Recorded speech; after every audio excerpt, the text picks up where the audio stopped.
What up, Fight World? It's your boy Ego, and I'm back with some more boxing. You guys see the title, The Trial of Amir Khan. Amir Khan versus the People. Now, the reason I titled it that because there's a lot of things going on in the realm of Amir Khan. People are saying this and that. He's defending himself on Twitter. He recently spoke to IFL TV.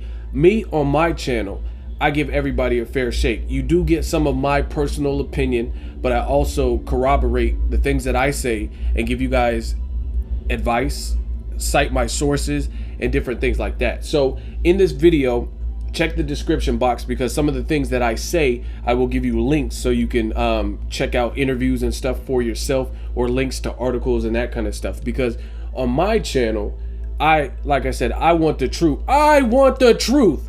You can't handle the truth.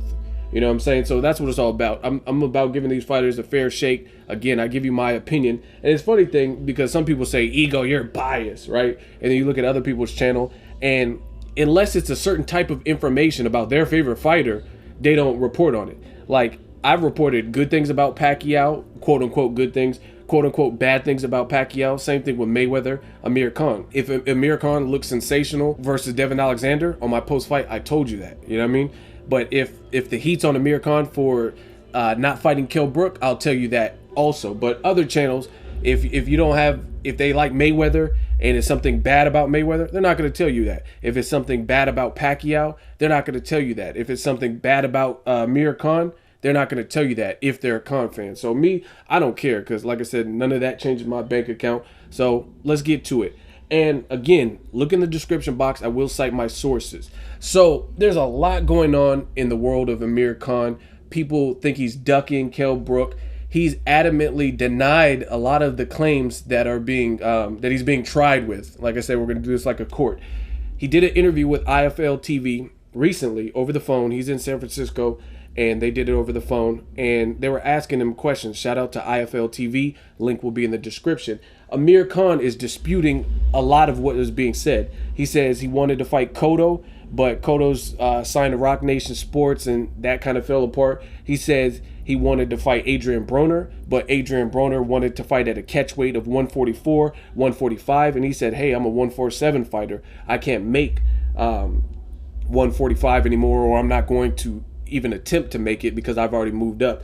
And he's saying Broner basically wanted to fight at a catch weight, which is something he didn't want to do. He said, you called me out, let's fight at the full 147, which you fought before. So that's a sound argument. You know what I mean? If you're going to call somebody out, then why not fight at that weight, especially since Broner's fought there twice before. So that's perfectly valid. But some of the other things Amir Khan is saying as far as why other fights aren't happening, he's saying he can't fight because of Ramadan, which I respect and observe anybody's national holidays, religious holidays, anything like that. The only thing I will say is when he fought Danny Garcia, it was a week before Ramadan that particular year. So maybe he learned something that particular year, like, hey, I got to give myself more time to prepare for Ramadan, which is a trying time because you have to fast and stuff. You have to be mentally and spiritually prepared for that. So that's one issue. Like I said, maybe in the Danny Garcia fight, he realized, like, hey, it's not good to have a fight right before Ramadan and in the fasting. So that's pretty much what he was saying in the IFL interview that he did recently. The other issue is the Kell Brook. A lot of people are saying he needs to fight Kell Brook.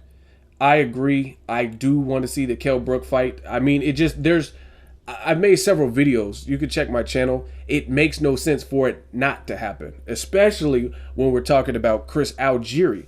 And people want to compare like to Pacquiao. First of all, each fighter is each fighter, and boxing is about timing.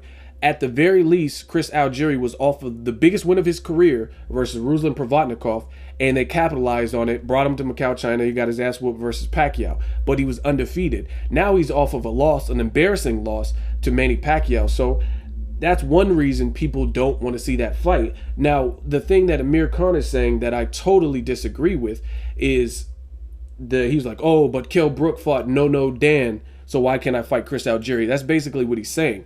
But there's a big, huge difference, and I'm going to explore that right now. Kell Brook fought his mandatory. Is that a fight that I wanted to see? Hell no. And I told that. That's why I didn't do a prediction. I didn't want to waste my time because I thought it was a one-sided fight. It ended exactly how I expected. However, I respect the process. The fact of the matter is he is the IBF champion, and that was his IBF mandatory.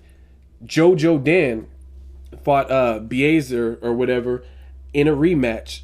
It was a tooth and nail type of rematch, and that was an eliminator, IBF eliminator, to get this slot. So in essence, he worked for it. So he went up the chain of command to put himself in that position. So despite me, ego, not wanting to see that fight, I can't deny a man who's worked their way up the ladder to get that shot. You know what I'm saying? It's like if me and you guys worked together at Best Buy or some shit, right? And you had been with the company for 6 years, and then you had slowly been promoting and kind of moving up, and a new position opens, a manager position, and you're qualified and you worked your way up and you've been busting your ass, never calling sick, then why would I hate and be like, oh, you shouldn't get that, you shouldn't get the job? You can't really do that, despite your personal feelings of like, I don't want to see them as manager. If they work their way up to that position, then you can't really do anything about it. Furthermore, I'm going to read you guys the actual IBF rules. Again, on my channel, I don't sugarcoat. I don't just arbitrarily make things up and then run with it. Yes, some of my opinions are my own, but a lot of it is based off of fact. So this is from the actual IBF registration. So these are the amendments for having a championship. And it's a lot. So it's a lot of technical jargon, but we'll read some of it. And it says all other weight divisions, because the heavyweight with the IBF, the heavyweight has slightly different rules. So every other division, non-heavyweight, has different rules. And that's what I'm going to read, since Kell Brook is the welterweight champion at 147. Number 1, mandatory defense obligation. Each champion so recognized by the IBF in his respective weight class, from mini flyweight to cruiserweight, shall mandatorily defend his championship within 9 months after its acquisition by him in a contest scheduled for 12 rounds against a leading available contender as designated by the championship's chairman. Once the initial mandatory defense obligation has been satisfied, the champion shall defend his championship belt within intervals of no more than 9 months against the leading available contender in his weight class as the designated by the championship chairman, yada, yada, yada.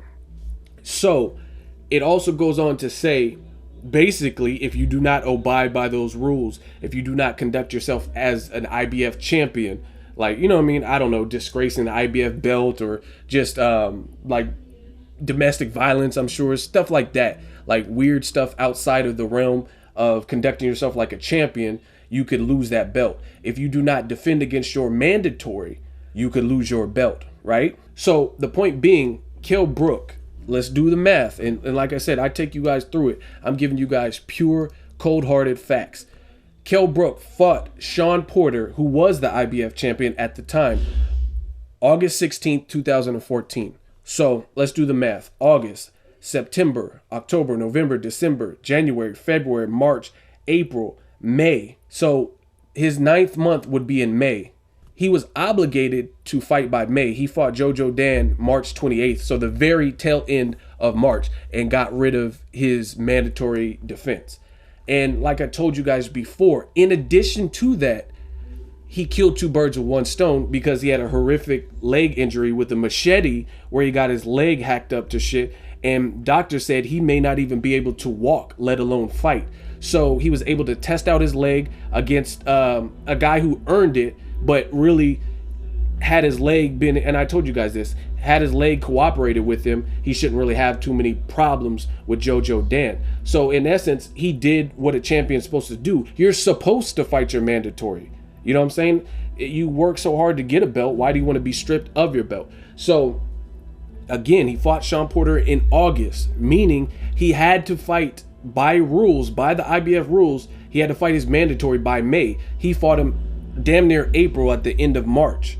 So as far as Amir Khan saying, oh, he fought No Dan, that's what you're supposed to do. You're supposed to fight your mandatory. You're not supposed to duck and dodge your mandatory, because that's Kell Brook. Aside from his IBF championship, he has Sinchenko, Carson Jones twice, Sean Porter. A lot of people rag on his resume besides those names. You know what I'm saying? They're like, who has he fought? He didn't fight nobody for 8-9 years. So his claim to fame kind of is his belt. Why would he be in a rush to get rid of that? You know what I'm saying? So I totally disagree with Amir Khan when he's saying in his interviews and whatnot, he fought No Dan is comparable to fighting Chris Algieri. It's not, because that was his mandatory. He had to fight him. You don't have to fight Chris Algieri. On top of that, Jojo Dan was in an eliminator, which he won and put himself in that position. Chris Algieri lost and got knocked down 6 times. How did he put himself in a position to fight you, the self-proclaimed big star? That does not make sense. Some people say, oh, you're being mean to Khan. No, I am telling you cold-hearted facts. And that is the difference between fighting your mandatory and fighting a fight like Chris Algieri off of a loss, who has never fought at the full 147. Some people got the facts twisted. They say, oh, Chris Algieri fought his last fight at welterweight. No, he didn't. He fought against Pacquiao at a catchweight, which is less than welterweight. It was at 144. It wasn't the full 147.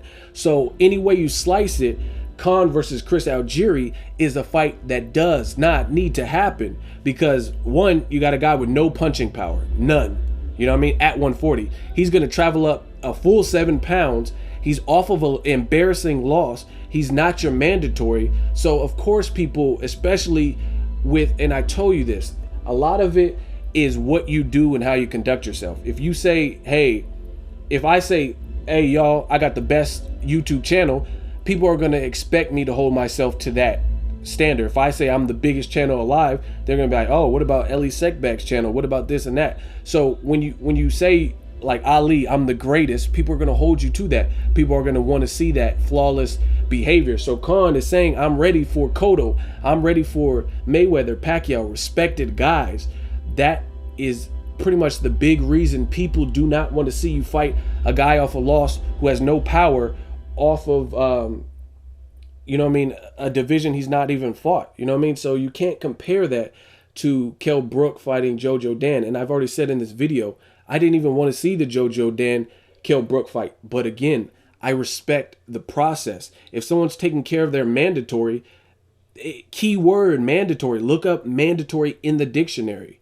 It's just like it sounds. This is something you have to do.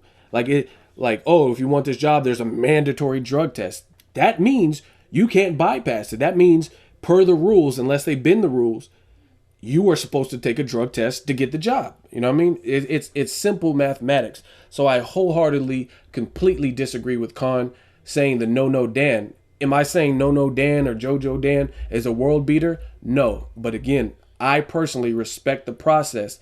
And if he's a champion, he's a champion. The last piece of evidence is on IFL TV. He says he never had any notification that he was supposed to have an IBF eliminator with Timothy Bradley. He personally said that.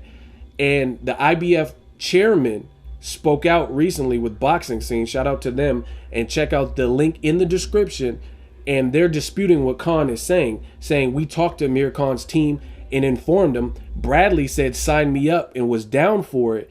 And Amir Khan and his team, not Amir Khan specifically, but his team said, no, we're passing on that. So obviously I wasn't there. I can only go off of what I'm hearing in that situation. But I really don't know why the IBF chairman, I really have no idea why the IBF chairman is going to make something up for the fuck of it. Like, you know what? We talked to Khan's team and we really didn't. I mean, that's not really professional for a sanctioning body to do that. Again, I wasn't there, so I don't know. But check the link, read the article, and you guys be the judge. And to me, it sounds like even if Amir Khan didn't know himself, his team might have known about the IBF Timothy Bradley eliminator and chose to pass it up. So, I mean, all in all, Amir Khan is a great fighter. I just can't. I think he needs to fight Kell Brook. And also, if you're not going to fight Kell Brook, fight a top guy. Earn your stripes in the new division. Fight a Timothy Bradley. A Maidana rematch, I would think, is credible. Robert Guerrero. Fight a guy like Keith Thurman, Kell Brook. These are all great fights. And I feel like those are next level fights. Devin Alexander, Luis Collazo, those were great. But I've said this time and time again. Khan throughout his history. And if I'm lying, I'm dying. Tell me what fight Khan really struggled with, a guy with no power, in just a pure boxing match. And you know what? You're not going to find that, because Khan even himself said that in an interview. He says, oh, I never really lost at outboxing. When he was talking about, and I'll put the link in the description for this too, he was talking about why he feels he beats Mayweather. He's like, who is Mayweather knocked out? He says, I never really lost a boxing match. The losses that I have on my record were against big punchers. He specifically said that. You know what I'm saying? So to see if he's improved, of course people want to see him in against the style that has given him problems, to see how evolved he is. And Chris Algieri is not the ticket. Chris Algieri tells me nothing about Amir Khan. And in my opinion, that's a backtrack from a spectacular Devin Alexander win. And that's as real as it gets. Drop me a comment. Let me know what you guys think. The trial of Amir Khan, who's lying, who's at fault, who do you agree with? Do you understand where I'm coming from? Do you not understand? Need clarification? Drop me a comment. Let me know what you guys think. Make sure you like my video as always. Hate, comment, and subscribe. Till next video is Ego signing off.